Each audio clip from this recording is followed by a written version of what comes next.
할렐루야. 자, 이제 여름 성령학교를 마치고 우리 시편 강의 말씀에 거하다 시즌 2를 계속해서 진행하도록 하겠습니다.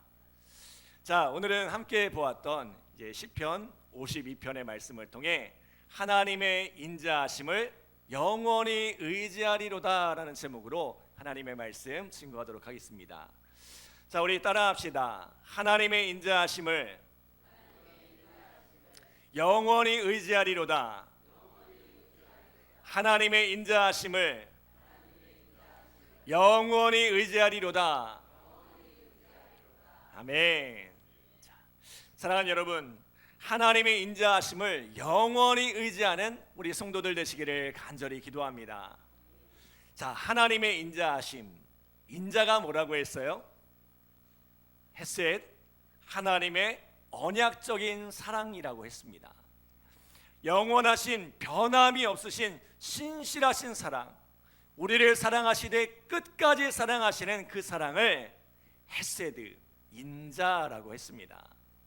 이 하나님의 사랑을 의지하며 살아가라는 것입니다. 여러분, 인생을 살아가면서 여러분 무엇이 가장 중요하다고 생각하십니까? 저는 사랑이 가장 중요하다고 생각합니다. 저는 사랑이 사람이 살아갈 수 있는 힘을 만든다고 생각합니다. 아이가 태어나면 그 아이가 엄마의 젖을 먹고 자라나죠. 그리고 어느 순간부터는 그 젖을 떼고 엄마가 해주는 음식을 먹으면서 자라납니다. 자, 그런데 그 엄마의 젖이, 엄마의 음식이 아이를 성장시킨 걸까요? 물론 몸이 자라나는데 필요한 에너지는 그 엄마의 젖으로부터, 엄마의 음식으로부터 공급을 받겠죠. 그러나 아이는 그 과정에서 더 중요한 것을 공급받는데 바로 엄마의 사랑이죠. 사실 아이는 이 엄마의 사랑을 먹고 자라는 거예요. 물론 우리 아빠들의 사랑을 빼면 우리 아빠들이 섭섭하시겠죠. 아이는 그렇게 엄마의 사랑, 아빠의 사랑을 먹으면서 자라나는 거예요. 그 정서적 지지와 사랑을 힘입어서 아이는 세상으로 나갈 수 있는 힘을 얻는 거예요. 그 사랑을 힘입어 처음 보는 낯선 세상과 부딪혀 보기도 하고 낯선 사람들과 만나 새로운 관계를 형성하기도 합니다. 사랑은 사람이 삶을 살아가게 하는 가장 강력한 에너지입니다. 그래서 우리는 성인이 된 후에도 끊임없이 이 사랑의 관계를 찾아 헤매입니다. 누군가에게서 끊임없이 사랑받고 있음을 확인하고자 합니다. 여러분, 사람이 언제 죽는지 아세요?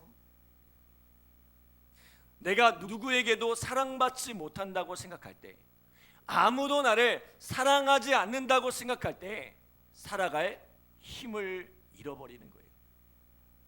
살아갈 이유를 잃어버리는 거예요. 그래서 죽음을 생각하게 되죠. 그런데 이거 아세요? 사람이 주는 사랑은 언제나 우리를 목마르게 합니다. 내 남편, 내 아내가 나를 아무리 사랑해도 그 사랑은 나를 목마르게 합니다.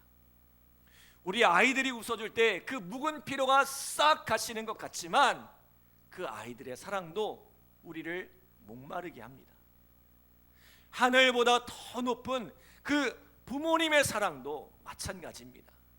그 사랑도 결국은 우리를 목마르게 합니다. 사람의 사랑은 언제나 목마릅니다. 우리의 목마름을 해결할 수 있는 사랑은 하나님의 사랑밖에 없습니다. 주님의 사랑 안에 거할 때에 우리는 더 이상 목마르지 않습니다. 요한복음 4장 13절로 14절에 보면 이런 말씀이 있죠. 우리 같이 한번 읽어볼까요? 시작. 예수께서 대답하여 이르시되 이 물을 마시는 자마다 다시 목마르려니와 내가 주는 물을 마시는 자는 영원히 목마르지 아니하리니 내가 주는 물은 그 속에서 영생하도록 솟아나는 샘물이 되리라. 아멘. 그 풍성한 사랑을 힘입을 때 우리는 삶을 살아낼 수 있는 온전한 힘을 얻습니다. 이 사랑으로 충만할 때 세상이 두렵지 않아요. 사람이 두렵지 않아요. 세상 무엇도 감당할 수 있을 것 같은 힘과 에너지가 용솟음칩니다. 그 넘치는 사랑, 그 변함없는 사랑을 힘입을 때 마음에 힘이 생겨나는 거예요. 오늘 본문에 보면 이 사랑을 알지 못하는 한 사람의 이야기가 등장합니다. 자, 그가 누구예요? 도액이라는 사람입니다. 도액.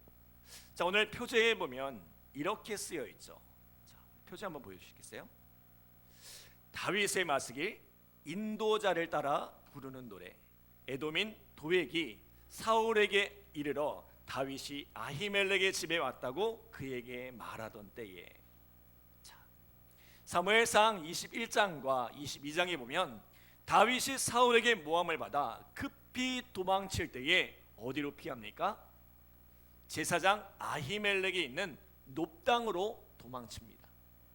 다윗은 이 사울의 비밀 임무를 맡은 것처럼 이야기하여 아히멜렉으로부터 제사장들이 먹는 거룩한 떡을 얻어먹고 그곳에 있던 골리앗의 칼을 가지고 달아납니다. 자, 그때 누가 그 모습을 보았어요? 사울의 목자장이었던 에돔 사람 도액이 그것을 지켜보고 있었습니다. 도액은 이것을 사울에게 전달하죠. 그런데 어떻게 전달해요? 마치 제사장 아히멜렉이 다윗이 사울에게서 도망친 것을 알고도 일부러 도운 것처럼 이 아히멜렉이 다윗과 은밀히 내통하며 반역을 꾀하는 것처럼 전달했다는 거예요. 사실 아히멜렉은 다윗과 사울 사이에 있었던 일을 아무것도 모르고 있었습니다. 그러나 이 일로 제사장 아히멜렉은 사울의 진노를 사게 됩니다. 사울은 아히멜렉은 물론이고 이 놉당에 있는 제사장 85명과 그 땅의 남녀, 아이들, 젖먹이, 그리고 소와 나귀와 양까지 살아있는 그 모든 것을 칼로 진멸합니다. 이때 왕의 명령을 받아 이 모든 일을 행한 이가 도액이라는 거예요. 도액은 자신의 이익을 위해서 왕에게 거짓 보고를 했을 뿐만 아니라 하나님의 제사장들을 쳐 죽이는 일에도 거침이 없었다는 거죠. 훗날 이 소식이 아히멜렉의 아들 아비아달을 통해 다윗에게 전해집니다. 그리고 이 소식을 들은 다윗이 통탄하며 지은 시가 바로 시편 52편의 말씀입니다. 자, 오늘 다윗은 이러한 선언으로 이 말씀을 시작합니다. 자, 우리 1절 함께 읽겠습니다. 1절 시작. 포악한 자여, 내가 어찌하여 악한 계획을 스스로 자랑하는가? 하나님의 인자하심은 항상 있도다. 아멘. 도액은 이스라엘 안에서 주변인에 불과했습니다. 이스라엘 땅에서는 이방인이었던 그는 환영받지 못했고 사울의 목자장이었다고는 하지만 가축을 치는 이에 불과했습니다. 도액이란 그 이름도 소심한, 겁 많은 이란 뜻을 가지고 있죠. 그는 그 이름처럼 늘 다른 사람들의 눈치를 살피는 그런 사람이라는 거예요. 사실 포악함과는 거리가 있는 사람입니다. 그러던 어느 날 왕의 신뢰를 얻을 기회가 찾아왔습니다. 이 왕의 분노를 잘 이용하면 찌질한 자신의 인생에 볕이 될 것 같았습니다. 왕의 권세를 등에 업고 탄탄대로가 열릴 것 같았습니다. 그는 간사한 모사를 꾸며 제사장 아히멜렉을 반역자로 만들었습니다. 이에 사울이 제사장들을 칼로 치라 할 때에 그 모든 군사가 감히 하나님의 제사장을 향해 칼을 들지 못하고 있었죠. 그런데 사울을 등에 업은 이 겁쟁이 도액은 갑자기 용기백배하여 제사장들은 물론이고 그 마을의 모든 생명을 도말하고 말았습니다. 그리고는 자신의 악한 꾀를, 자신의 포악함을 스스로 자랑하고 있는 거예요. 내가 나의 꾀로 드디어 권세를 얻었노라. 이제는 내가 다른 이들의 눈치나 보는 하찮은 인생이 아니라 모든 사람을 두려움에 떨게 하는 이가 되었다는 것입니다. 그러나 오늘 다윗은 이러한 도액을 향해 뭐라고 선포합니까? 하나님의 인자하심은 항상 있도다. 하나님의 인자하심은 항상 있도다. 세상 가운데 악인이 득세하는 것처럼 보이고 악인의 꾀가, 악인의 포악함이 세상을 두려움에 떨게 하지만 여전히 세상의 주인은 하나님이시고 하나님의 인자하심, 변함없는 하나님의 사랑이 이 세상 가운데 충만하다는 것입니다. 우리는 종종 이러한 착각에 빠지기 쉽습니다. 하나님께서 보이지 않는 하나님이시기 때문에 하나님은 저 멀리 우리가 닿을 수 없는 저 높은 하늘에 계신 하나님이라고 생각합니다. 그래서 하나님은 우리가 쉽게 만날 수 없는 분이고 어쩌다 인생의 한두 번쯤, 인생의 절박한 순간에 찾아와서 나를 만나주시는 분으로 생각합니다. 그러나 오늘 다윗에게 하나님은 어떤 분이세요? 그분은 항상 그의 곁에 계신 분이세요. 항상 그 곁에 머물며 사랑으로 그를 돌보시는 분이세요. 시편 23편 1절에 보면 다윗이 이런 고백을 드리죠. 우리 같이 읽겠습니다. 시작. 여호와는 나의 목자시니 내게 부족함이 없으리로다. 아멘. 하나님은 늘 내 곁에서 나와 함께 하시는 나의 목자가 되어주신다는 거예요. 그분은 언제나 나를 푸른 초장과 쉴만한 물가로 인도하시며 내가 사망의 음침한 골짜기를 걸을 때에도 그 지팡이와 막대기로 나를 보호하시는 분이란 거예요. 때문에 이어지는 시편 23편 6절에 보면 이런 고백을 드립니다. 우리 같이 읽겠습니다. 내 평생에 선하심과 인자하심이 반드시 나를 따르리니 내가 여호와의 집에 영원히 살리로다. 아멘. 내 평생에 단 한순간도 하나님과 떨어진 일이 없다는 거예요. 내 곁에는 늘 나를 가장 좋은 길로 인도하시는 하나님의 선하심이 함께하고 있고 나를 변함없는 사랑으로 돌보시는 하나님의 인자하심이 함께하고 있었다는 것입니다. 다윗에게 이 세상은 아버지 되신 하나님의 집이었습니다. 늘 그 아버지의 자녀로 살아가기에 그에게는 걱정거리가 없었습니다. 혹여 문제가 생겨서 아빠를 부르면 Are you okay? 괜찮니? 나의 안부를 물으시면서 내 문제를 척척 해결해 주시는 나의 아빠 하나님이 계시기 때문입니다. 사랑하는 여러분, 하나님은 저 멀리 보이지 않는 곳에 계신 하나님이 아니십니다. 종종 말씀드리는 것처럼 하나님은 모든 곳에 계십니다. 우리가 살아가는 세상 어디에나 계시는 분, 이것을 하나님의 편재라고 이야기하죠. 하나님은 이 교회에만 계시지 않아요. 우리의 가정에도 계시고 우리 아이들이 거하는 학교에도 있고 또 우리 직장에도 우리가 거리는 그 모든 길에도 하나님이 함께하고 계세요. 이 온 세상이 그분의 집이고 우리는 그분의 집에 살고 있는 주의 자녀들입니다. 세상은 하나님의 인자하심, 그분의 사랑으로 가득 차 있고 자녀된 우리는 그분의 집에서 늘 그분의 돌보심 속에 살아가고 있습니다. 여러분, 세상 좋은 것을 다 돌아다녀 봐도 뭐가 최고예요? 내 집이 최고죠. 예.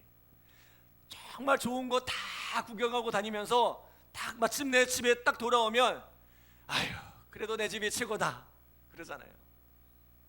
내 집에 오면 모든 긴장이 풀리고 무장해제가 되잖아요. 예. 그런데 다윗에게는 바로 이 세상이 그러한 곳이었다는 거예요. 왜요? 이 온 세상이 내 아버지 집이기 때문에.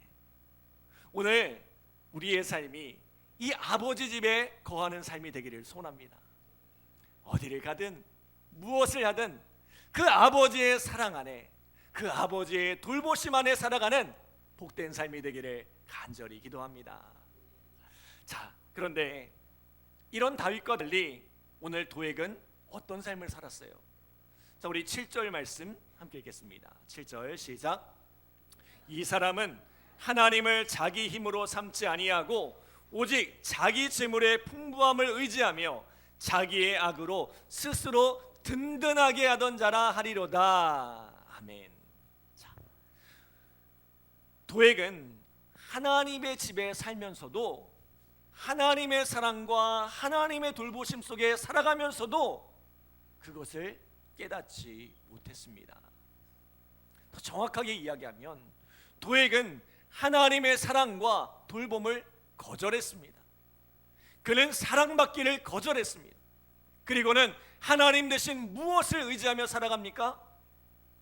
자기 재물의 풍부함을 의지하고 자기의 악으로, 자기의 꾀로 자기 스스로를 든든하게 하더란 것입니다. 그런데 자기 재물을 의지하고 자기 꾀를 의지해 세상을 살아보려 하지만 여러분, 세상이 내 마음대로 됩니까? 내가 계획한 대로, 내가 뜻하는 대로 됩니까? 내가 열심히 노력한다고 내가 원하는 것을 이룰 수 있습니까? 세상은 결코 만만치 않습니다. 세상은 절대로 내가 계획한 대로, 내가 원하는 대로 이루어지지 않습니다.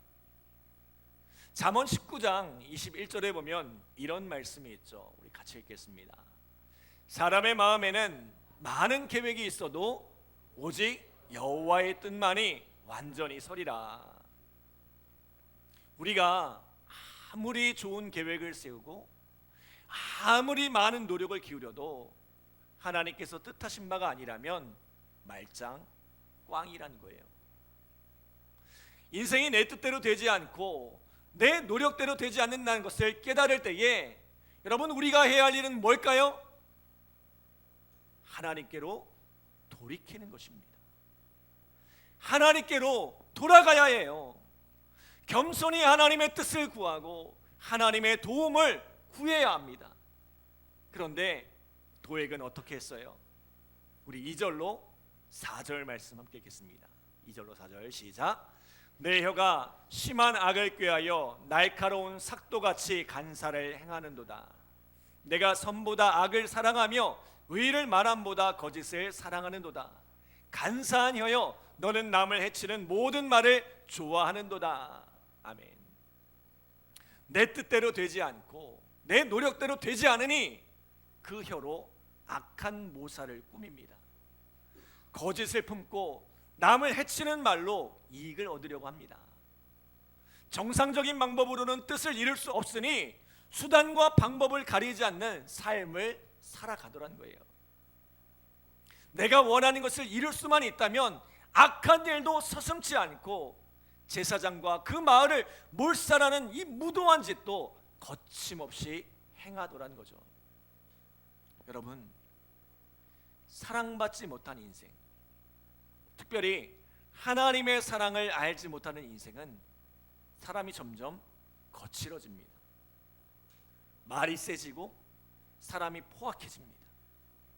반면에 이 사랑을 충분히 받은 사람은 그 말이 부드러워지고 그 성품이 온화해집니다. 혹시 내 삶에 말이 점점 세지고 행동하는 것이 점점 거칠어진다면 여러분, 점검해 보시기 바랍니다. 내가 지금 이 하나님의 사랑 안에 온전히 거하고 있는지 돌아보시기를 바랍니다. 하나님과의 관계가 바로 서지 못하면, 하나님과의 관계가 깨어지면 이 말과 행동이 점점 거칠어지게 되어 있습니다. 그리고 이러한 인생의 결론은 무엇입니까? 우리 5절 함께 읽겠습니다. 5절 시작.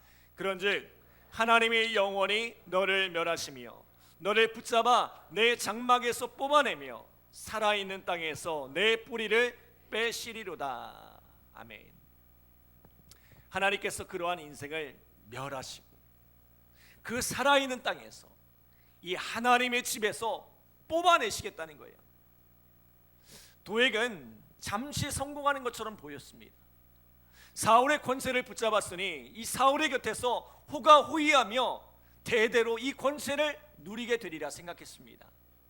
그러나 그가 잡은 줄은 썩은 동아줄에 불과했죠. 무너져가고 있는 권력이었습니다. 조금 있으면 사라질 권력이었습니다.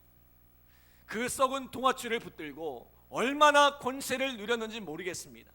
그러나 그러한 인생의 결국 하나님의 심판과 멸망이란 것입니다. 사랑하는 여러분, 악한 자의 형통을 부러워하지 마시기 바랍니다. 그 길이 잠시 형통하는 것처럼 보여도 그 길의 끝에는 패망이요 하나님의 진노와 심판이 기다리고 있을 뿐입니다. 우리가 진정으로 사는 길은, 진정으로 형통하는 길은 이 변함없는 하나님의 사랑, 하나님의 인자하심 속에 거하는 것인 줄 믿습니다. 그러므로 오늘 하나님의 인자하심을 의지하는 자에게는 어떠한 삶이 기다리고 있습니까? 자, 우리 8절 함께 읽겠습니다. 8절 시작. 그러나 나는 하나님의 집에 있는 푸른 감람나무 같으며 하나님의 인자하심을 영원히 의지하리로다. 아멘. 변함없는 하나님의 사랑, 하나님의 인자하심을 붙들고 살았더니 하나님께서 나를 하나님의 집에 있는 푸른 감람나무와 같이 만드신다는 거예요. 자, 감람나무, 우리가 알고 있는 올리브 나무죠.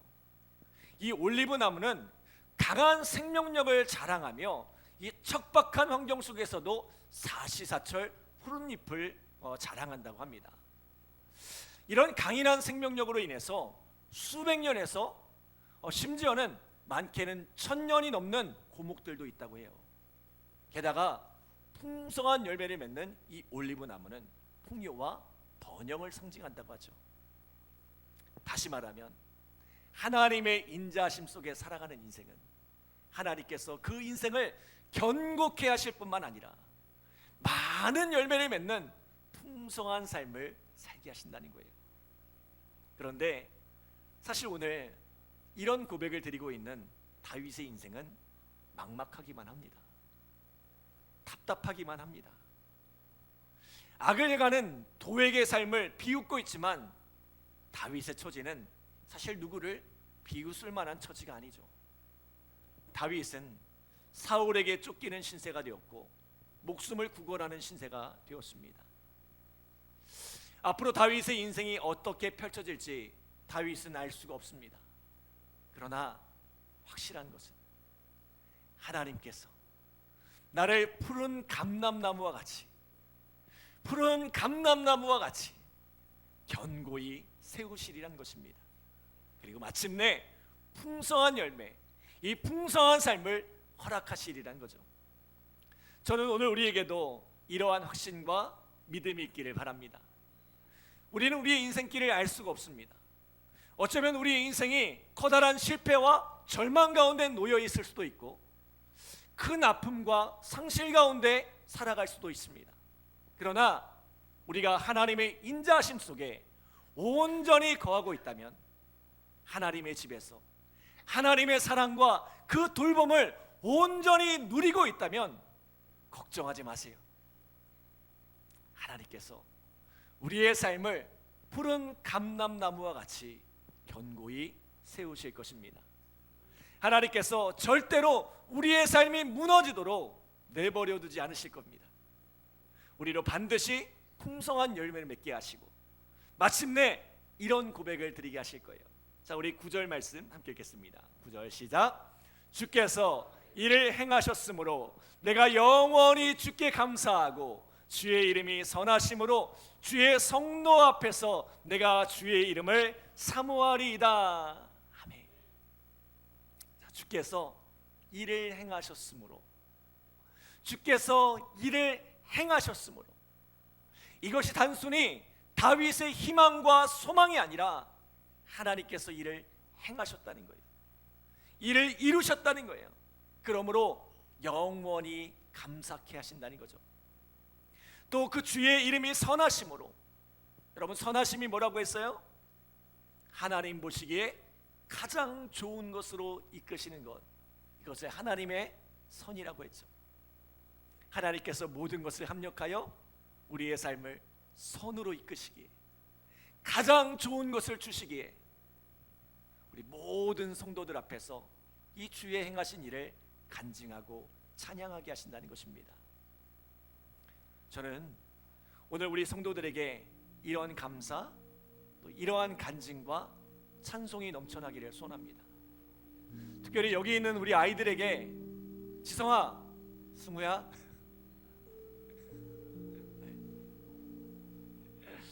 시연아, 소율아, 너희들에게 이러한 감사와 찬송이 있기를 바라요.